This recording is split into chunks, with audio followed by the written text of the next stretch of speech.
A few years ago, a creator named Sierra Thompson caused an uproar when she said that one of the most dangerous groups in the US is white women. What she was referring to is the long history of white women's lies leading to horrifying acts of violence against black Americans. For example, in 1921 in Tulsa, Oklahoma, a 19-year-old black teenager named Dick Rowland accidentally bumped into a white woman named Sarah Page in an elevator. Page screamed and ran away, and a lie spread that Rowland had assaulted her. This gave a white mob the excuse to go on a murder spree that left hundreds of black people dead in what came to be known as the Tulsa Massacre. 2 years after this massacre, something similar happened in Rosewood, Florida. When a white woman named Fannie Taylor falsely accused a black man of assaulting her, a white mob went on a rampage through the black community, murdering dozens and throwing the bodies into mass graves. In 1955 in Mississippi, a white woman named Carolyn Bryant lied and told her husband that a black teenager named Emmett Till had tried to assault her. That night, Bryant's husband went out and kidnapped Emmett Till, tortured, and murdered him. Neither Carolyn Bryant nor her husband ever faced any consequences for their actions. This dark history is the reason why Sierra Thompson argued that white women can be so dangerous. And she was also responding to several cases across the country in the past few years where white women have called the police on black people, putting their lives in danger. For example, in 2020, a white woman called the police on a black man birdwatching in Central Park after he asked her to put her dog on a leash. Because police encounters with black Americans so often turn deadly, many people argued that by simply making that phone call, this woman was setting herself up to be an accomplice to murder. If we look back at history, what we find is that sometimes white women have played a terrifying role in the violence against black people. And there were even some women who made a career out of calling for this kind of violence, both in the United States and around the world. In the 1920s, Ray Beveridge, a former actress turned right-wing activist, went on a speaking tour across Germany where she protested the presence of black troops in that country. As part of the Versailles Treaty that ended World War I, the Rhineland in Germany became a demilitarized zone. And when the French army occupied that territory, they enlisted black soldiers from Senegal. People like Beveridge began a racist campaign calling for these black soldiers to be removed from Germany to protect white women. Her speeches were titled The Black Horror and The Black Shame. One way that she drummed up racist fears was by constantly warning about the threat of mixed-race children to the purity of the German race. During her tour of 25 German cities, Beveridge warned about the brutal cravings of these savage blacks for white women. In one speech, she said that the Negro has much less capacity to think, but much stronger sensual feelings than the white. She said that black beast with a wild erotic drive would assault white women, white girls, and white boys. She spread blatant lies about how the victims of this unregulated passion of black men would often be found close to death, their bodies torn through the brutal attacks, some of them with wounds from bites, which showed obviously how the wild black beast had fallen upon its victim. Every single time Beveridge gave a speech, she would include dozens of outright lies, such as that 60% of the children of mixed race were born with syphilis, or that in German brothels, every girl has to satisfy 10 black men every 3 hours. She even took propaganda photos like this one, where she held a well-nourished black child and a malnourished white child, trying to claim that black children were treated better than white children in Germany. During her speeches, Beveridge constantly used the N-word when describing black people, and she argued that the use by France of black troops on the Rhine was detrimental to the culture of the world. She instructed her listeners in Germany to solve this problem the same way that American men did in the South, by lynching. She told them, "Your weapons have been taken away from you, but there is always a rope and a tree. Take up the natural weapons used by our men of the South. Lynch. Hang every black who assaults the white race." Often crowds of 50,000 Germans would listen to these speeches, which Beveridge was paid extremely well for. Another white woman who called for the lynching of black men was the feminist Rebecca Latimer Felton from Georgia. In 1897, she warned that black men were roaming America with a license to degrade and debauch. During one speech in Georgia, Felton said, "If it needs lynching to protect white women's dearest possession from the ravening human beast, then I say lynch, 1,000 times a week if necessary." Now, it's important to note that these accusations of an epidemic of black men assaulting white women were completely false. In the 1890s, the anti-lynching activist Ida B. Wells conducted in-depth investigations into these charges. She found that in a majority of lynchings, the accusations of black men assaulting white women were false, and were only invented later as an excuse to justify this racist violence. The fact that white women played a key role in racism and white supremacy should come as no surprise. From the moment that enslaved Africans arrived in the Americas, white women were critical to the maintenance of slavery and white supremacy. In the book They Were Her Property, Stephanie E. Jones Rogers shows that white women employed management techniques that were as effective and brutal as those used by slave-owning men. White people are now realizing that they literally created a system that is literally destroying them. They are now realizing that they are the problem of the society.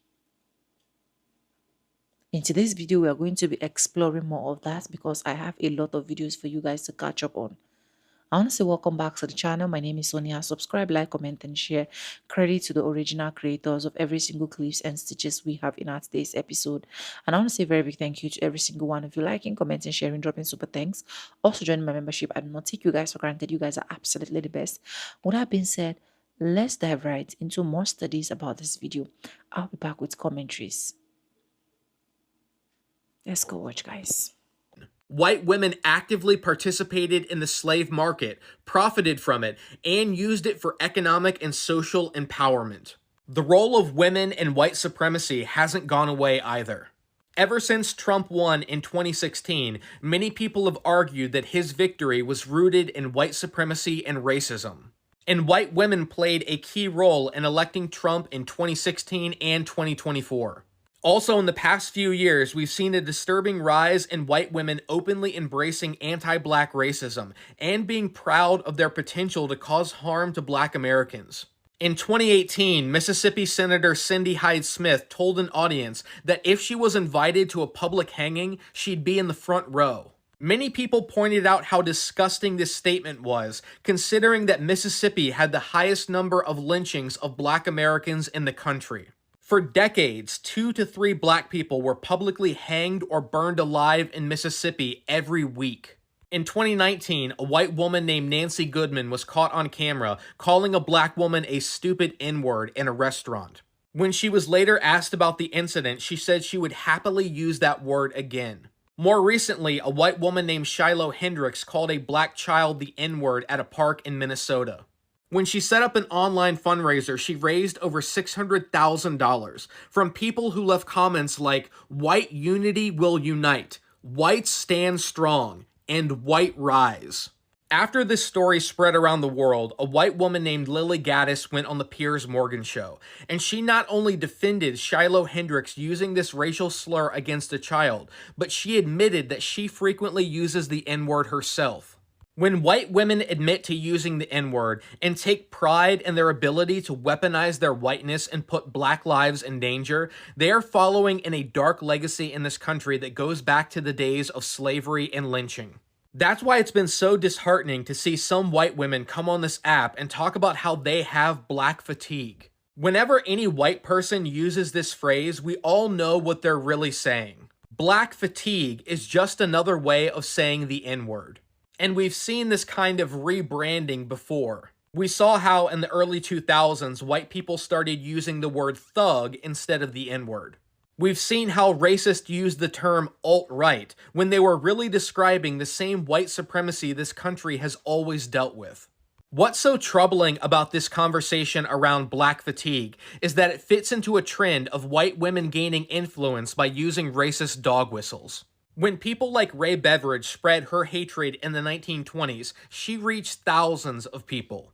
Thanks to social media, the Ray Beveridges of today can spread their hate to millions.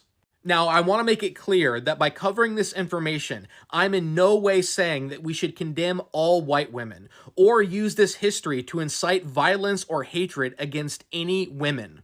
We can't change the past, but we can change how we act in the present and how we work together to build a better future. We have to stand up and condemn racism whenever we see it, no matter who it comes from. Because the only real fatigue comes from living in a country that is still poisoned by racism and division. The only way to move forward is united as one. And I certainly don't think that black people should just expect racism because white people are going to stop being that way. There's plenty of people that are still going to be that way. But just because I'm white or we're white doesn't mean that we are. Yes, it does. Yes, it does. That's literally what that means. Look, my fellow rice cakes, I'm going to say something out loud that you would probably prefer I kept to myself, but we are terrible at self-examination because we are obsessed with being perceived as good. We are good people with good intentions who do good things, and we know that racism is bad, so we're offended by the mere insinuation that we could be capable of dehumanizing anybody. And that line of thinking right there is why we continue to take L's left and right, because you can't confront a problem if you don't acknowledge the problem exists. Listen, you are not evil and bad because you were born white, and no reasonable person is saying that you are. What we're saying is that it is a problem if you don't acknowledge what it means to have been born white in a racist society.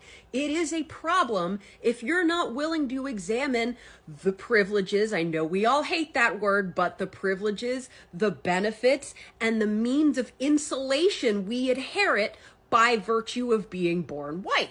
And it's not that we can't experience other disadvantages, including some that we may share with Black, Indigenous, and other people of color. We can be discriminated against on the basis of our sexuality, our gender, our physical abilities, our economic status. There are plenty of reasons why a given white person might grow up in a shitty situation. But the color of our skin has never, ever, ever, ever been one of those problems. And if you can't say that out loud, then you're being racist. White folks, we have to disabuse ourselves of this notion that to be racist is to walk around throwing out the N-word left and right. That's not what that means. Racism sleeps. Racism waits. Racism is little things that you don't even know that you're doing until somebody tells you about it after the fact.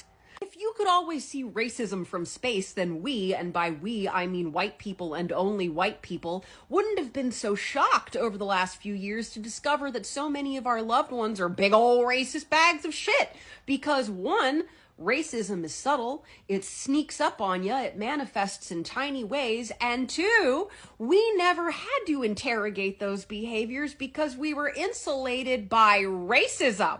Listen, bigotries of all kinds often manifest unconsciously, by accident, and the only way we can catch it, the only way we can be vigilant, is to rely on other people to let us know and then to build our experience around that knowledge. If you can just get comfortable with the fact that prejudice is an inherent part of the human experience, then getting feedback about it will involve a lot fewer tears and heartbreak. In conclusion, my fellow Snowmericans, to be good is to accept your limitations and be okay with being wrong. White people invented race to justify their oppression of the African people and their descendants, as well as to justify their mistreatment of the indigenous American tribes. So racism is always the aggressor. Race-based violence starts and ends with white people. Entirely different is bias. It's possible for a black person to be biased against a white person. It's defensive bias, though, because again, white people started and continued it to present day. So a black person not liking a white person or not trusting a white person on the basis that they're white is not racism. It's defensive bias based on 400 years of dehumanization and history and trauma that has not been atoned for. No reparations have been made. No apologies have been given by the majority of white people. Most white people will tell you, I didn't do it, so I'm not responsible. I've never been racist to a black person. Why do they hate me on the basis of my skin color? That's racist. No, that's smart. every time black people have tried to create their own communities, white people have come in and ruined it and destroyed it. We've stolen everything they've ever tried to build for themselves. Black creativity and culture is the most plagiarized and least accredited phenomenon in the world. To this day, everyone steals from the black community and their creativity and their artists. It's not TikTok slang, it's AAVE, it's Ebonics. You look stupid. It's not yours. It's not ours, it's theirs. It's not ours, it's theirs. Did you know that white women were 40% of the slave owners in the US? So when black women say they would choose a bear over a white woman, this is one of the many reasons why. And keep in mind, women couldn't own a bank account until the 70s. Women couldn't own their own business until after I was alive. Without having a whole lot of rights, women were still 40% of the slave owners.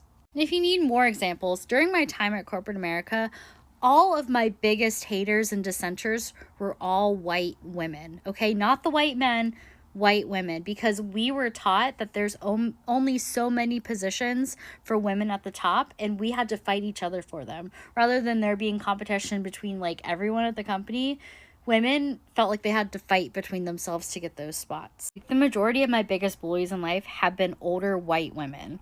Okay, and a lot of times those have been in work environments where I have been actively pushed down by other women. So the next time you get your panties in a bunch when a black woman says that she trusts a white man over a white woman, just try to remember some of these examples. So I'm on vacation. I'm staying at a family member's house. We're all watching the Olympics. I'm sick, by the way, but I'm on the couch trying to relax. These Trump-supporting family members are teary-eyed as they're singing the national anthem during the Olympics. You know, patriotic nationalist, and I'm getting a little uncomfortable, but it's okay. And then at the end, when they said liberty and justice for all, I said for white people, not for all white people, and that's all I said. And of course, that triggered the female, and she started lecturing me and going on and on and on, deflecting, denying, distorting, talking over me, just being a bully, being hateful, and then she said something that they usually say, some kind of crazy shit to justify white supremacy, because that's what white people do, right? She said, we're talking about racial equality and racial justice for black folks. She said, well, I don't think that they should get racial justice because they can never get enough. They'll always want too much. They'll always want more and more and more. I said, oh, really? That's interesting. So before we had this racial conversation, I had already called my friend who's black, and I asked him permission if I could call him if I needed him to let her know, or let this family people know that a black person knows about their racism. You mind if I call you if I need to? He said, I'm all in, call me, I don't care, let's do it. So, when she said that racist shit, I called my black friend. And I put him on speakerphone, and I said, so, she just said that black people could never, ever, ever get enough racial equality, therefore they don't deserve it, because they always want too much.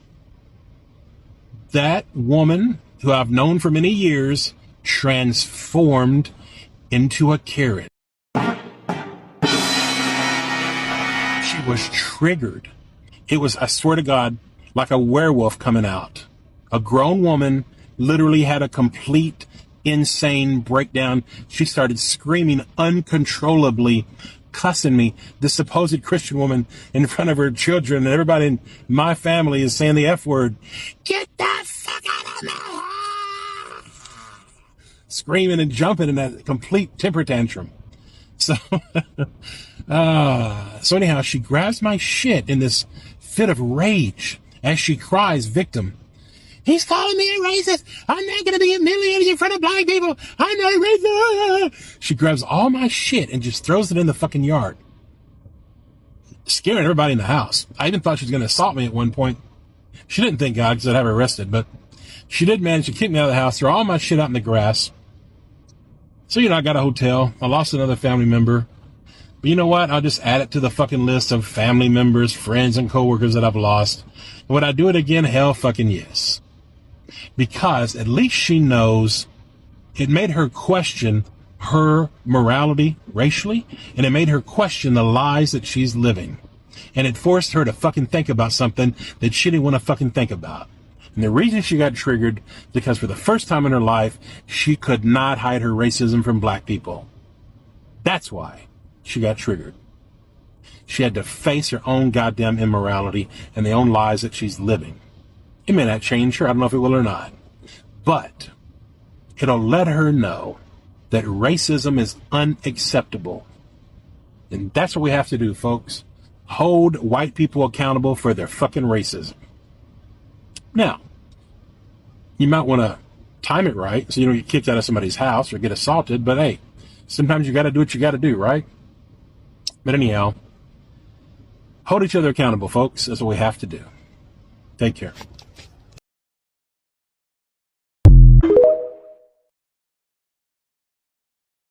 So you think I hate white people because I'm partying with a bunch of black women.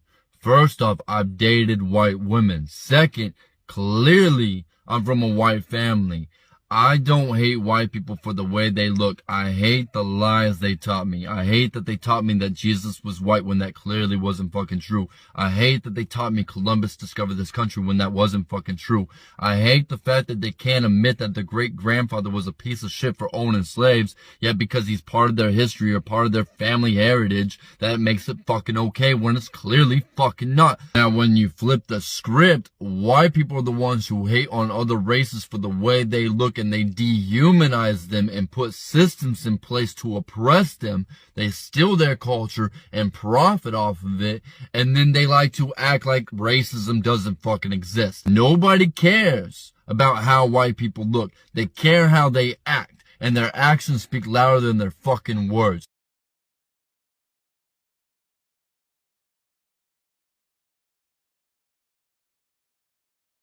White people aren't doing enough about racism. White people aren't doing enough about white supremacy. White people aren't doing enough when it comes to the personal racism that black people such as myself receive, or the systemic and institutional racism that permeates our structures, permeates our laws, and the racism that continuously allows this to happen. Of course, it's not all white people, but too many white people are trying to sanitize, rationalize, and accept this kind of behavior. Too much whataboutism and not enough accountability. We black people are telling you the level of racism is too high. It needs to be turned down, and it needs to happen from other white people stopping it. Can people be racist towards white people? No. It's a simple question. Why do you say that? Because racism is inherently a system, and white people do not face any repercussions from said system. Racism only exists if there is a way for one racial group to oppress another racial group for political, social, or economic gain. White people have never been oppressed in this country for political, social, or economic gain. You're saying under the administration of Barack Obama that white people did not experience any systemic racism when It's very funny that when I asked you for an example, you couldn't give me any. Now you're going, so you don't think it happened? Are you going to give me an example of it happening? I know for a fact white people suffer Zippo from systemic racism. I keep saying systemic, and I'm asking for evidence of systemic, and you're going any kind of racism. I don't believe in interpersonal racism. I don't think it's a thing. I think it's a smoke and mirrors tool used by white supremacy. So white supremacists can go, look, they're being mean to white people. Whereas every other form of racism results in disproportionate outcomes. White people's quote unquote racism is you hurt my feelings. No, I don't believe it's a thing. Now, I do believe systemic racism is a thing. And I do believe systemic racism is experienced by pretty much every race except the white one. Do you have the statistic of possibly black cops involving white citizen shootings? No, what are they? Black cops have been known to shoot white people more times than they have been known to shoot any other race. Statistica, in 2024, the number of people shot to death by police, white people were made up of 385 people in 2024. Damn. Wow, black people made up 284 people. Hey, friend. Could it be there's more white people in the country? Firmly believe that if we put all white people on one continent, there would be a new class system, a race system that emerged. People would then start discriminating against blonde people, or there would be some sort of class system that's so severe that if you don't come from money, that you're not being helped. Because that's the thing. Someone commented this to be like, oh, well, if we put all the white people on a continent, then crime will disappear. The implication behind this comment is that black and brown people are the ones who are committing crimes, and that's why racism is justified. But in reality, white people have been looking for ways to segregate and separate people for centuries. The concept of a race was invented because there was too much solidarity among workers, and so they wanted to find a way to make white workers feel better than black workers so that they wouldn't be able to unite and essentially unionize against people who were exploiting them, aka the white elite or ruling class. And you still see billionaires today profiting off of our division. If we all organized against them effectively, they would have to pay taxes. We wouldn't allow them to be billionaires in the first place, and yet white people are too busy creating racial division. So yeah, I firmly believe that if all white people were put onto a continent, racism wouldn't go away. It would just change form. So maybe like white people with brown eyes would be discriminated against. It'd be some arbitrary factor. I said white people in that video because I meant white people, and white women are included in that number. Y'all always try to do this thing where we speak about the atrocities committed by white people against black and brown groups and other marginalized groups across the globe. And here y'all come with this bullshit about, well, we are also scared of them. I beg your damn pardon. Y'all have been complicit since day one. So many wars and conflicts have been started simply because y'all felt like making trouble that motherfucking day, okay? Y'all have been hand in hand with white men from day one, taking, pillaging, stealing, all of it. Y'all have been right there, two peas in a white supremacist pod.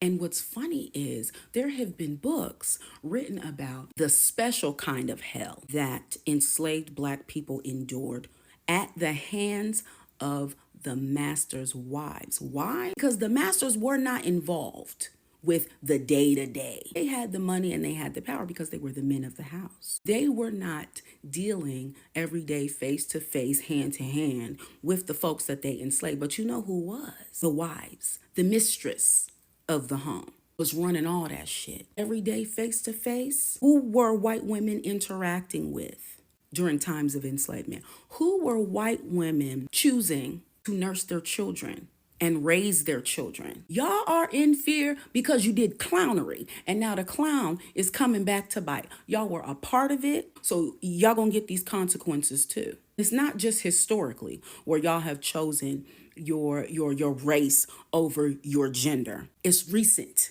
as well. You showed it in the way that you continue to vote against your own best interest in order to punish other people. So that was cute and that was a nice try. Take that somewhere else. Y'all are just as complicit, and the leopard is finna eat your face.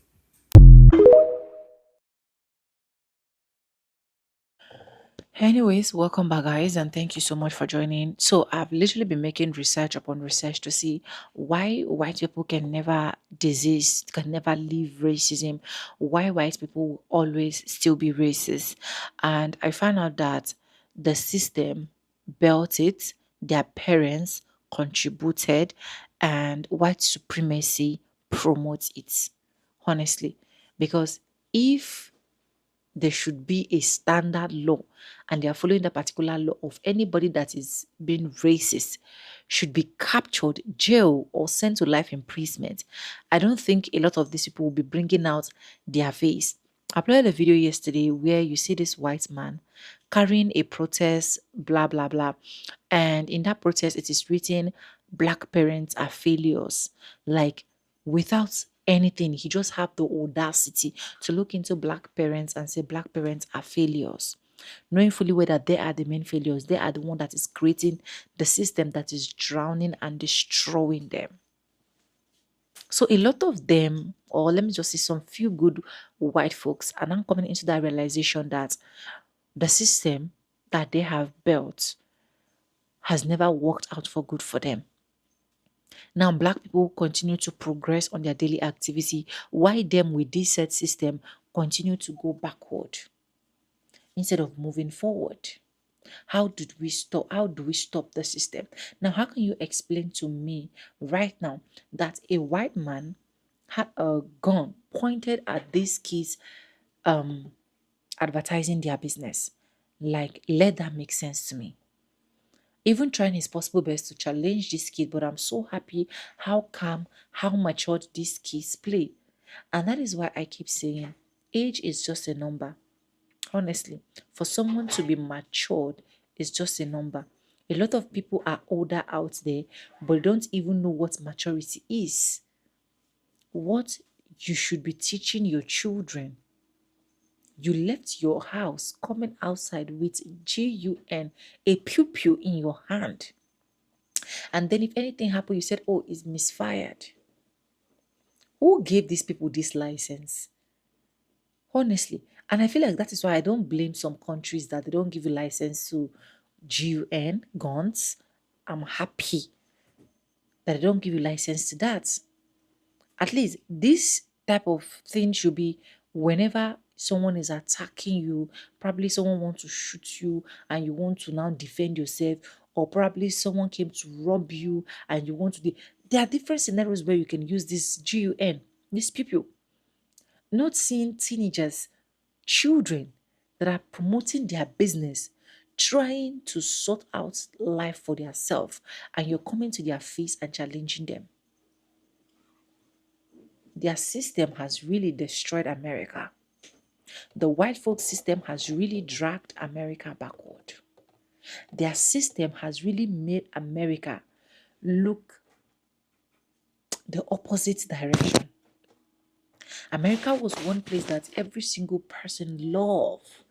The moment you hear America, the moment we hear our brothers, our uncles are abroad, we say, oh, it's America, even if it's not America.